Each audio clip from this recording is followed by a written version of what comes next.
Need to save your scanned documents as JPEG images instead of a PDF. In this tutorial, I'll show you exactly how to export your scans as JPEG files in NAPS2. Whether you're saving a single page or multiple pages, the process is simple and only takes a few minutes.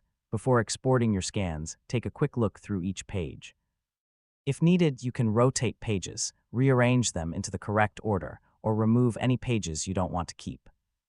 Making these edits first helps ensure your saved images look exactly the way you expect. Once everything looks good, click Save Images from the toolbar or the File menu, depending on your version of NAPS2. This option lets you export every scanned page as an individual image file. In the Export window, select JPEG as the image format, then choose the folder where you'd like to save your files. If there are additional options like image quality or file naming, adjust them to match your preferences. The default settings work well for most documents, but you can customize them if needed. Now click Save or Export to begin. NAPS2 will create a separate JPEG file for each scan page and save them in the folder you selected.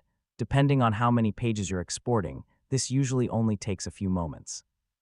Finally, open one or two of the JPEG files to make sure they're clear and properly saved. If you'd like a higher image quality, you can always return to NAPS2, adjust the export settings, and save the images again. And that's how to save scanned documents as JPEG images in NAPS2. It's a quick way to create image files that are easy to share, upload, or edit later. Thanks for watching, and I'll see you in the next tutorial.